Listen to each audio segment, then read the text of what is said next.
I am endorsing your next Minnesota governor, Thomas Troska. Good evening, ladies and gentlemen.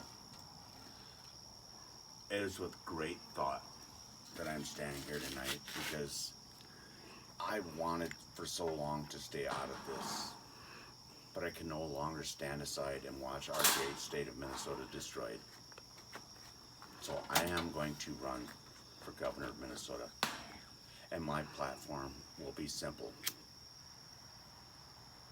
It's based on a lot of principles: religion, respect, and common decency.